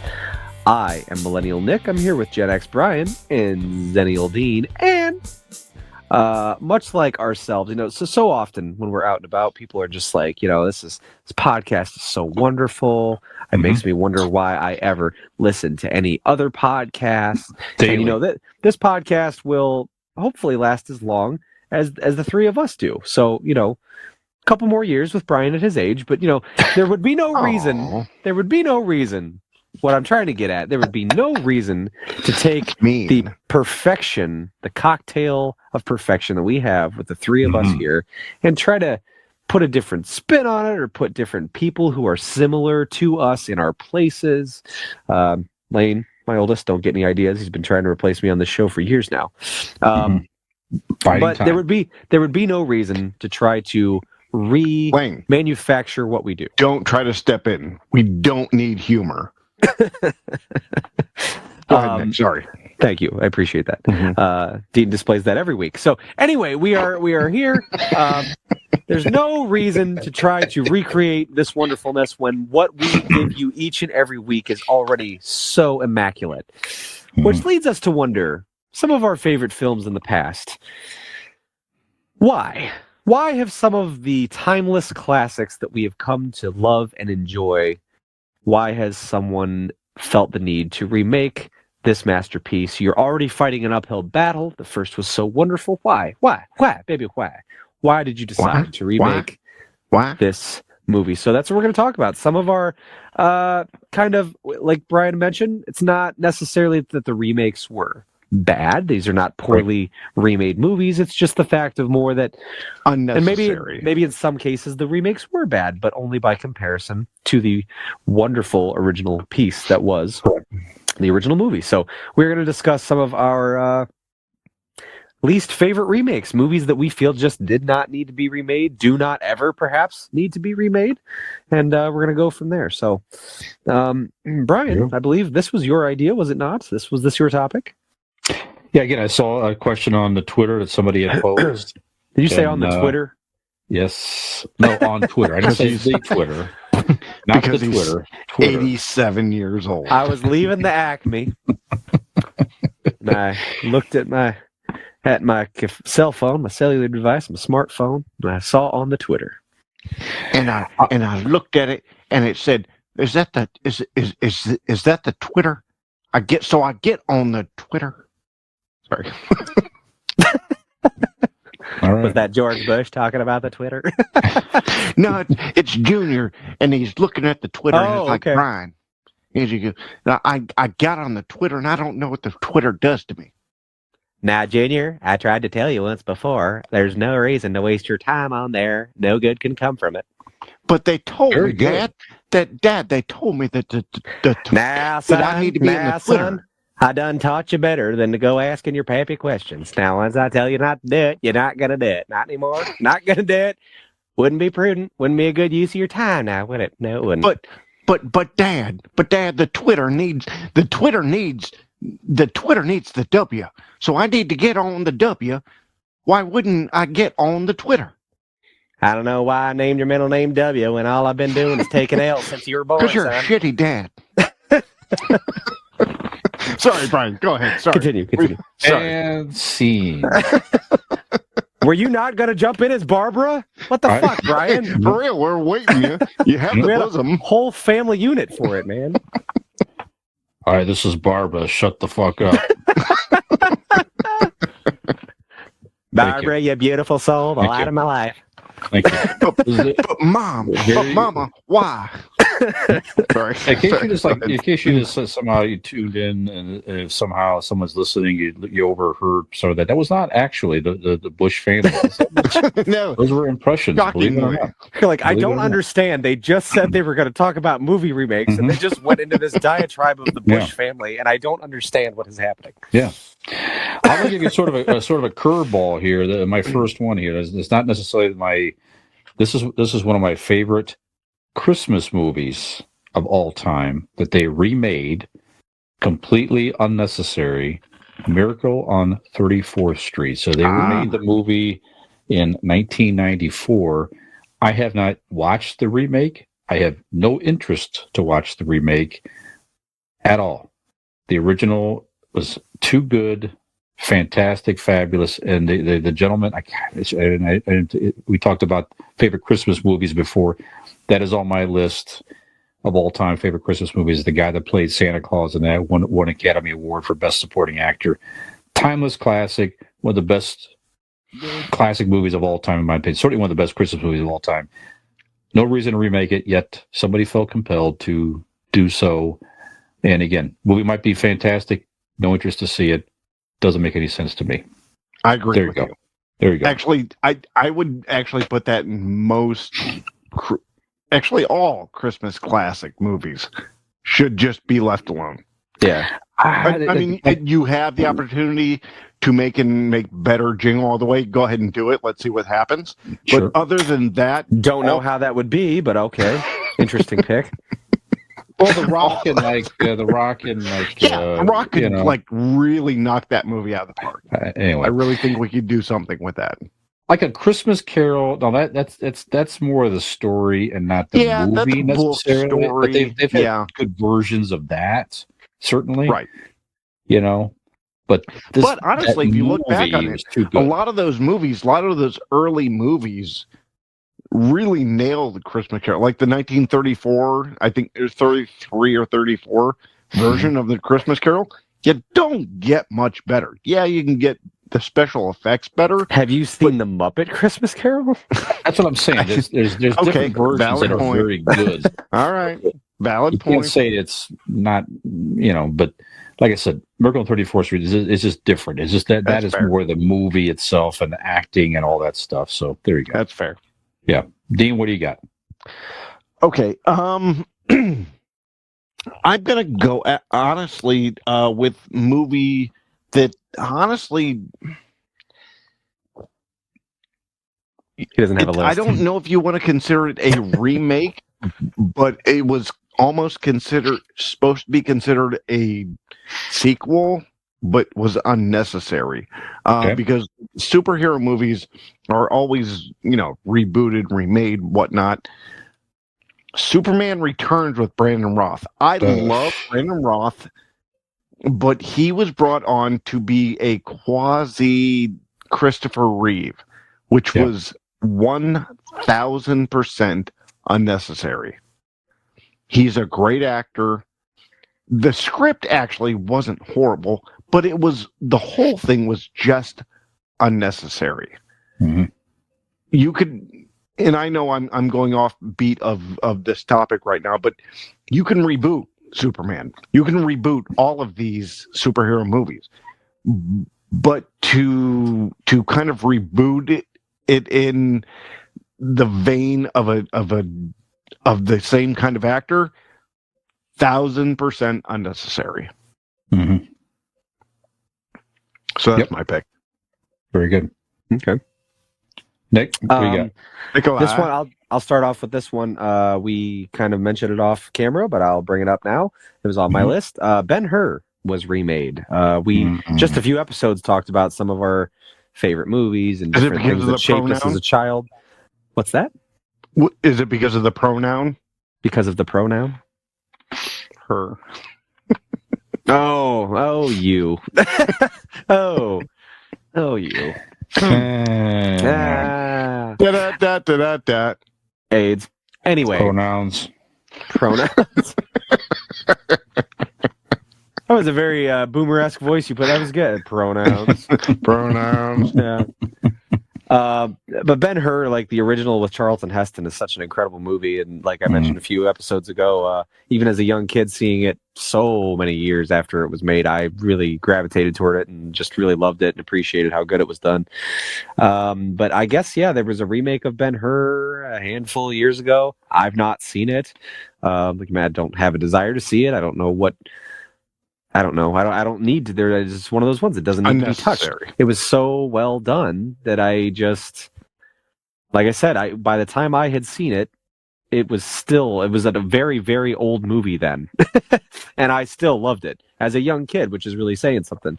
I don't really know why that ever needed touched. You're not going to tell the story in a different way. It's not, and I don't know how you would do a better job of encapsulating the entire story than the original did. You know what I mean? So it's certainly a very long film and just an epic movie. So Ben-Hur is my first one. I love the first one. There's no need to touch it. Very good. So Dean? Okay. Or Brian, I'm sorry, back to Brian. I've complained about this remake often on this podcast and otherwise. The original movie, too good, too solid, unnecessary to try to reboot it. Nightmare on Elm Street. They remade that back in 2010. Again, the original with Robert Englund. It's too good. It's a huge mistake to try to replace Robert Englund as Freddy Krueger. This doesn't make any sense. Again, the actor was fine. It's just the storyline just completely different. Didn't resonate. Don't do it. Freddy has too much of a personality. It's easy to reboot.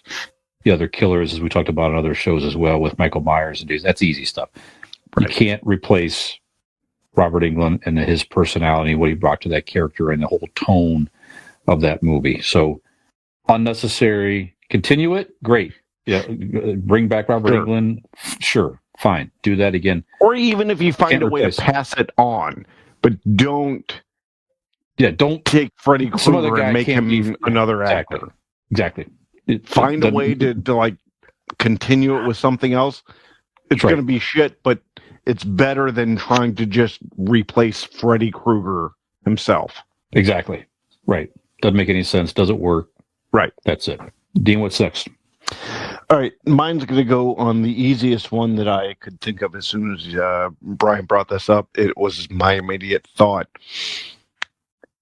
However you want to call it. Charlie and the Chocolate Factory, Willy Wonka. I don't care what you fucking call it. Johnny Depp should have fucking stayed away. Holy shit. I spent quite a few years not going and watching that film.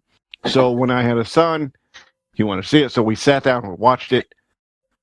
Oh boy, what dog shit that is. Really?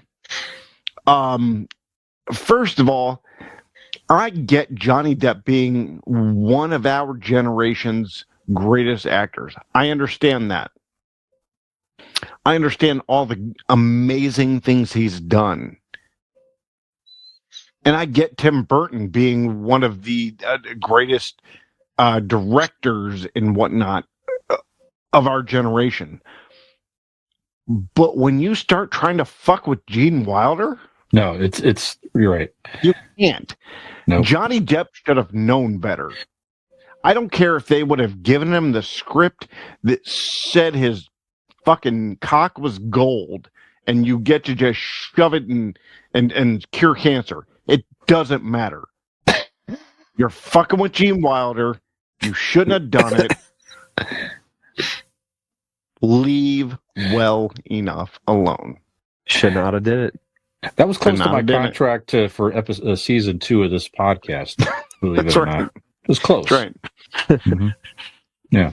No, you're right. Your it's lawyers right. had some weird wording. It was very odd, but it made sense towards the second season. So yeah, when we set up and wrote that contract, it was very long. We'll get into another time, but no, you're right. Gene Wilder is Willy Wonka. That's it.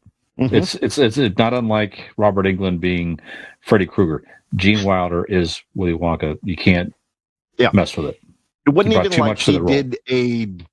like he did a reading of it. He made that character like what it was, right? Mm-hmm. Yeah. It just, I mean, every nuance he put into it. And again, I'm gonna be honest. That movie's kind of dog shit, like the first one. It's a weird, creepy movie. It really is. It's a weird, creepy movie. Yeah. But he makes it like presentable and acceptable. Mm-hmm. Gene Wilder makes that movie as well as every other movie he was in, but he holds that movie together to make it like a classic. Yeah, and to fuck with that is Nick, what else you got? One of my favorite films of all time was remade, and I don't know why, because every time I watch it, again, another old movie, every time I see it, I peed on my shoe. All these years later, no reason to ever fucking touch it, because it's perfect, just the way it is. Psycho. Why would you remake Psycho? Yeah, Psycho is one of the best movies I've ever fucking seen, and I don't know how you could do it better. Did they remake it in movie form or just the? I think a couple times. A couple times because I know they did a Vince Vaughn. There was a Vince. Now that was good. Bates Motel. That's right. Holy shit! Bates Motel was a very good spin-off series. It was a prequel to Psycho. Did you watch the end of that? Great show. That was a great show. Did you watch the end of that series? Yes. It made no sense. Or like comparative to like the movie. If it was supposed to be a prequel, it made no sense. Yeah, right. Right? Yeah. I'm being vague because spoiler, but it's a great series. Yeah. But it made completely no sense if you're making it a sequel or prequel to Psycho. It was there were some things that you'd have difficulty tying into. Yeah, Norman Bates went on. He was like a genius doctor or something, right? Something like that. different show, bro. Oh, yeah. You're mixing it up, I think. Oh, okay. Yeah. Okay. But I don't know. I think, like I said, I think it may have been redone a couple times. I know there was one that Vince Vaughn was in, and I think there was one after, maybe even. But why? I don't know. But you're right. Doesn't matter. You're right. No need. Yep. Once is too many, or twice, or the second. Once to remake it is one time too many. So, I just think Psycho is just, every time I see it, it is the exact kind of psychological thriller suspense film that I gravitate towards that type of shit. So it was just such a great movie. It's so well done, and every time I watch it, I'm just as like enthralled in it as I was the first time I watched it. And it's hard to find a movie that can do that to you. So I don't know why you would ever try to touch something with that kind of power. So Psycho is one for me. Excellent. Back to Brian. I'm going to give you. How about Arthur? Arthur. They remade Arthur in 2011. Who did Russell that? Brand. Russell Brand. Yeah, I saw that in the theater. Actually, Jesus, really? Yeah. And second that, really? Yeah. Exactly. We went to go see it in the theater. Why? The original Dudley Moore, Liza Minnelli. I've never seen the original though, so I wasn't like a thing where I'm like, don't touch it. It was Russell Brand. Did Russell Brand also have a club foot? He was the hot shit at the time, so we wanted to see. And Helen Mirren was in this too, Dean. She was the butler, like the grumpy butler that was in the original. Yeah, go back and watch the original sometime, Nick. If you like, I didn't see the remake. Again, it's another one. Dudley Moore was good. Dudley Moore was fantastic in that movie. They made a sequel, which was crap, but original was just very good and heartwarming, and he just played that role perfectly. Of course, he got stereotyped as a drunk type guy for a while. Then, but anyways, he was great in that role. No need to remake it. That's it. So Arthur is the next one on my list. What else you got? All right. I'm gonna actually go on, like some of you guys said, movies that I actually haven't seen, but I just know shouldn't have been remade. Sure. Yep. I'm gonna go with Point Break. Yeah. I guess they remade it in 2017. Yep. But the Keanu Reeves, Patrick Swayze, and heist movie, if you will, was so early to mid 90s awesome. You do not need to remake it. I mean, Keanu Reeves, Patrick Swayze at his bleach blonde best. I honestly, I didn't even begin to read like who actually was in the 2017 movie because I didn't give a fuck. It just shouldn't have been done. You don't take a cultural masterpiece. I'm not saying masterpiece. I'm saying cultural timed masterpiece like that. So, Point Break is my next movie. Very good. Yeah, definitely seemed unnecessary. Nick, what else you got? I have another just incredible movie. Like Dean said, have not seen the remake. Know that there was one. Don't fuck with it. And this actually didn't even think about this until you said it. Patrick Swayze, Red Dawn. Don't fucking remake Red Dawn. Red Dawn's a fucking incredible movie. Why are you remaking Red Dawn? There's nothing to just don't. Just fucking don't. It is an 80s masterpiece. Nothing eloquent to say. Just fucking don't. It's Red Dawn. Yep. Just leave it alone. Yeah. That's it. You don't need to make Red Dawn. 1,000%. Still holds up. Oh yeah. Yeah. Brian. One of the most popular 80s movies, pop culture, iconic to a point where they have brought it back in a continuation series. They remade The Karate Kid, you might remember, in 2010. Jackie Chan. Jackie Chan. 300% on this. Will Smith's kid, his son. You can do sequels out the ass.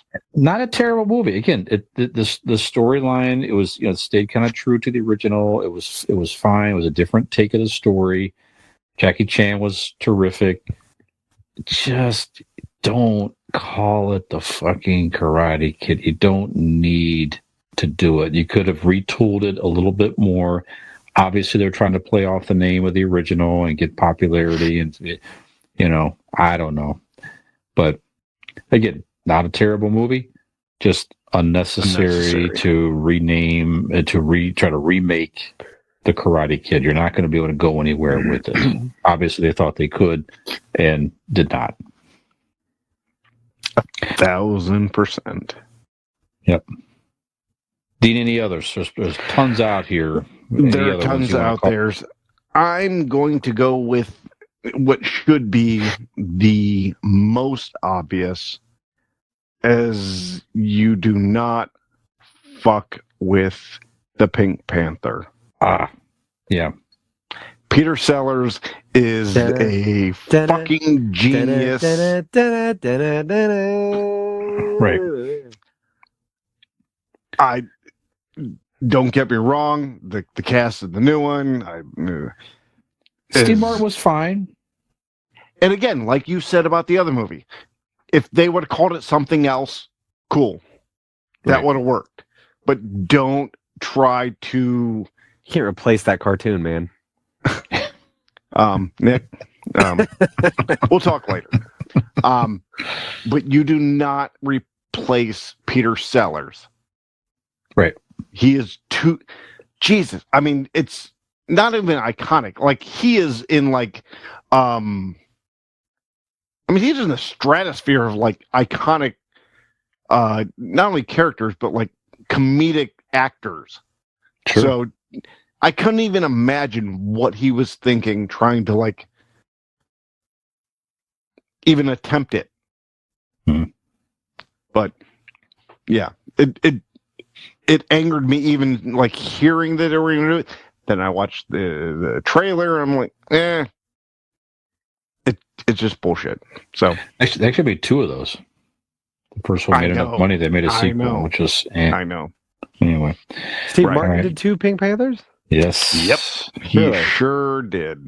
I was so confused. I think we've talked about this on the podcast. I was so confused when they came out with that movie because I was like, why is Steve Martin playing a cartoon panther in a movie? I don't understand. I was like, what the fuck is happening? Like, what are they doing? What I would be curious on like what kind of fucking ridiculous money they gave him. Oh, sure. Because you know that he is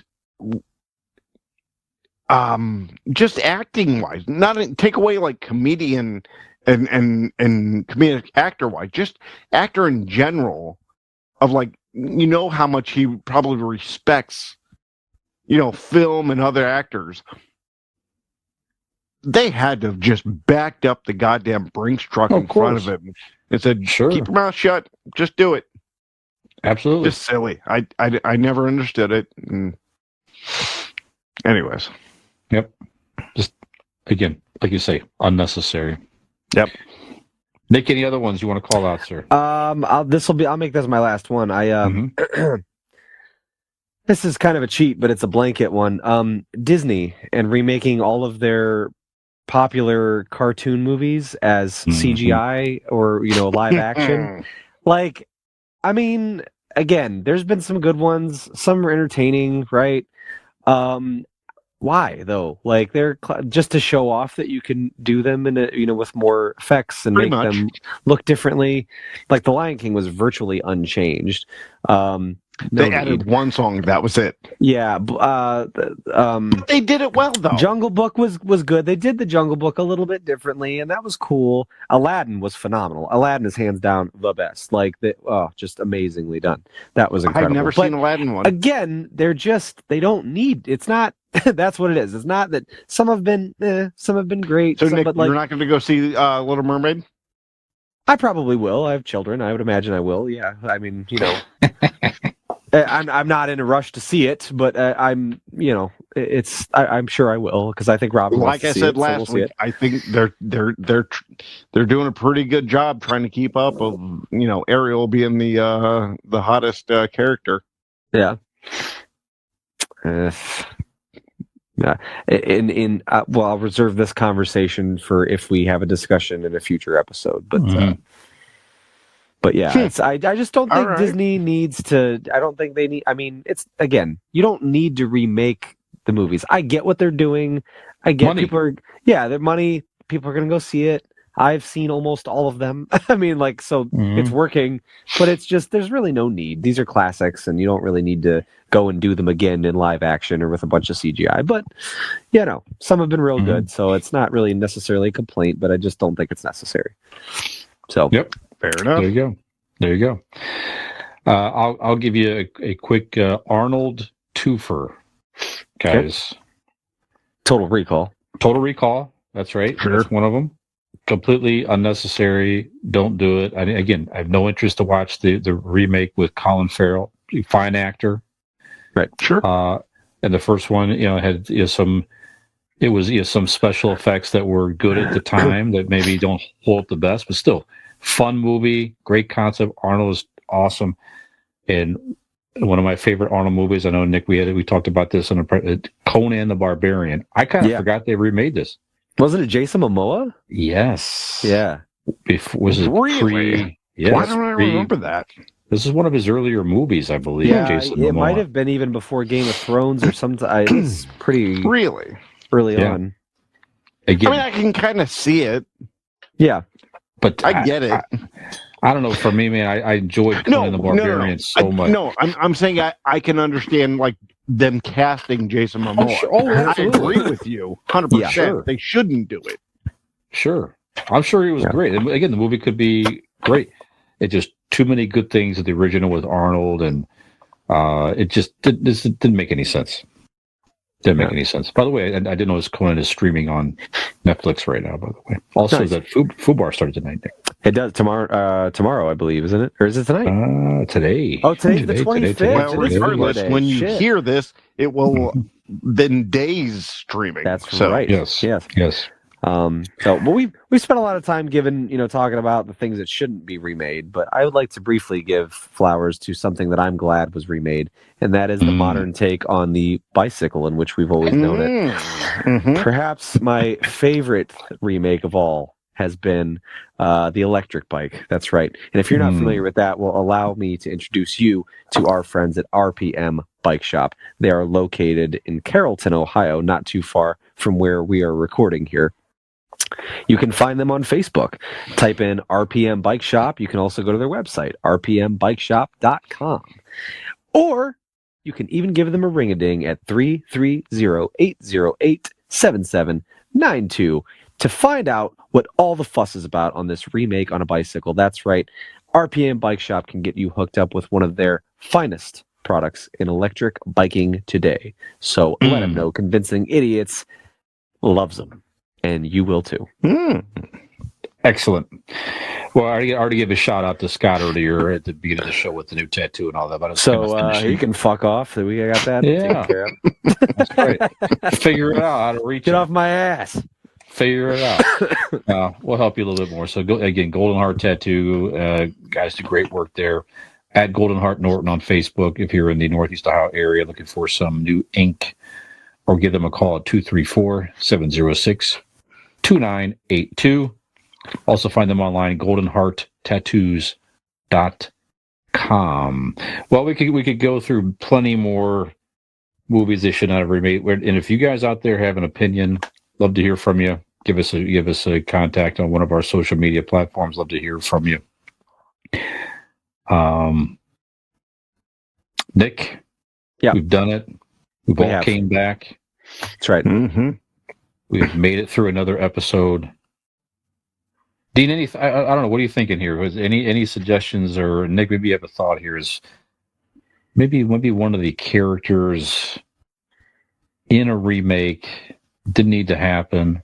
I don't know. Any thoughts here, gentlemen, as far as the outro this evening? Nice try there, but I'd like my son to go ahead and help me out with this one. Perfect. There you go. But Dad, do you really need to do the outro? That's right, son. I do, because the great American people are waiting to hear from yours truly. That's right. So, all right, fine, Dad. Do it. Do it. You know, I'm going to sit back here and eat ice cream. Go ahead, do it.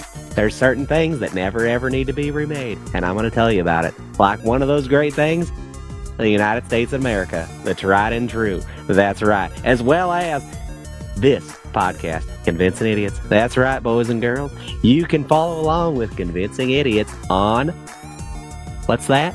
The internet. That's right, on your computer machine. That's right. You can find us by going to Convincing Idiots Linktree, LINKTREE. Now I know what you're thinking. I know what you're going to say.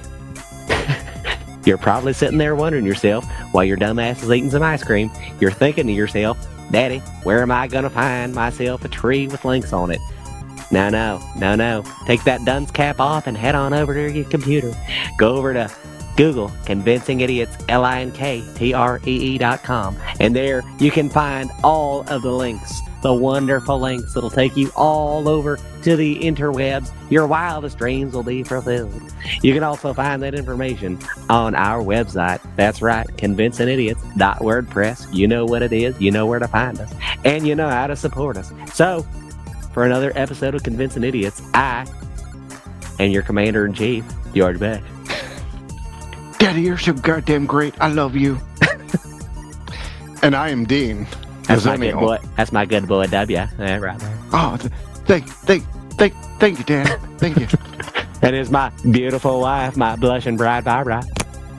Strategery. Barbara's got a cold. Gen X Gen X Barb here. I love when her voice gets all raspy like that. It's very arousing. Yes, it is. Yes, it is. So, for another episode of Convincing Idiots. Mama, your voice is so deep. Shut the fuck up. Oh my, she's talking dirty now. So, for Convincing Idiots, have we convinced you to come back for another arousing episode with us? The American people. Come on, join us.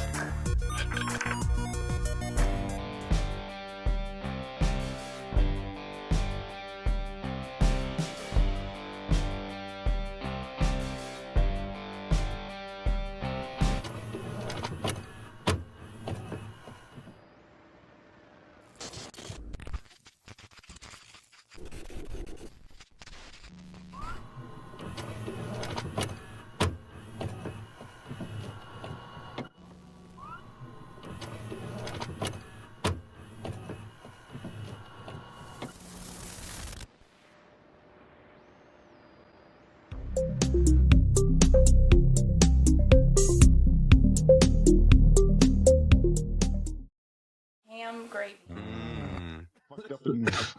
Oh, I lost myself on the look around, turn around. Look around. I'm like, fuck it.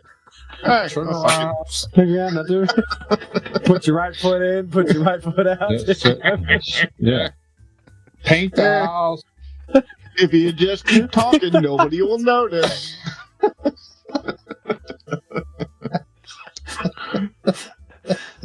Pay the bills, put the dryer, laundry in the what are we thing, and talking then about? What day is it? Yeah.